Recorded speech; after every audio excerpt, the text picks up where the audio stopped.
Right now, there is a kid finishing parents' evening in a heated discussion with his mother, saying, why does he have to study subjects he will never ever use in his life? And she will look at him blank-eyed, stifle a sigh, think for a second, and then lie. She'll say something along the lines of, you know, to get a good job you need a good degree, and these subjects will help you get a good degree. We never had this opportunity when I was younger. And he will reply, but you were young a long time ago, weren't you, Mum?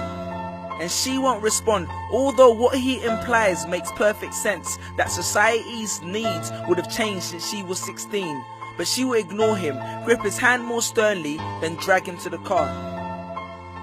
But what she doesn't know is that she didn't ignore him just to shut him up.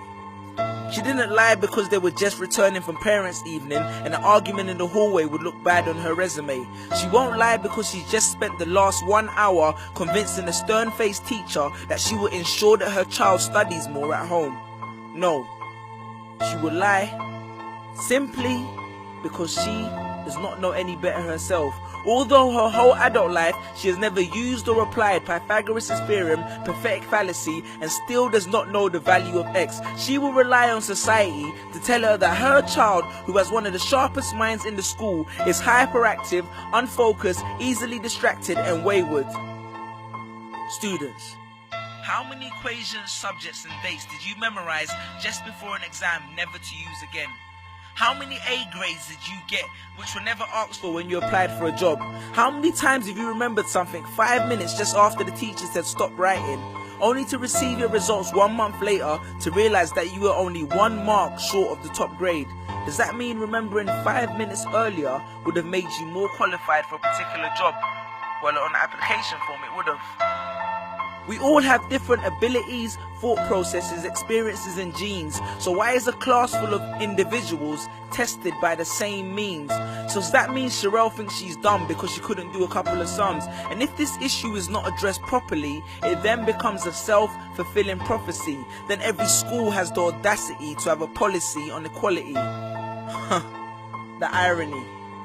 Exams are society's methods of telling you what you're worth. But you can't let society tell you what you are, because it's the same society that tells you that abortion is wrong but then looks down on teenage parents. The same society that sells products to promote natural hair, looks and smooth complexion, with the model on the box half photoshopped and has fake lashes and hair extensions, with pastors that preach charity but own private jets, imams that preach against greed but are all fat, parents that say they want educated kids but constantly marvel at how rich Richard Branson is, governments that preach peace but endorse wars, that say they believe so much in the importance of higher education and further learning, then why increase tuition fees every single year?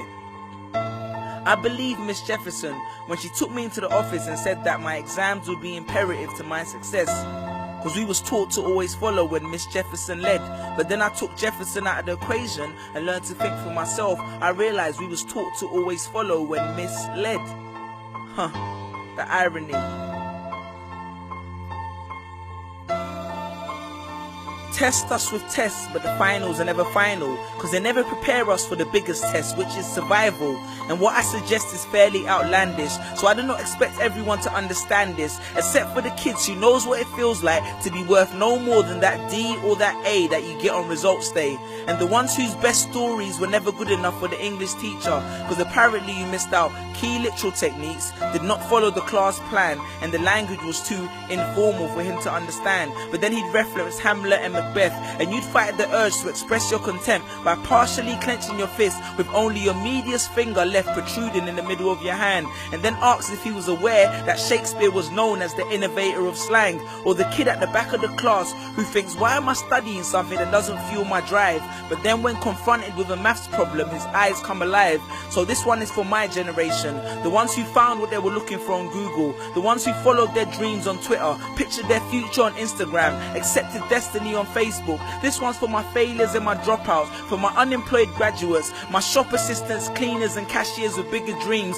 my self-employed entrepreneurs, my world changers and my dream chasers, because the purpose of why I hate school but love education was not to initiate a worldwide debate, but to let them know that whether 72 or 88, 44 or 68, we will not let exam results decide our fate. Peace.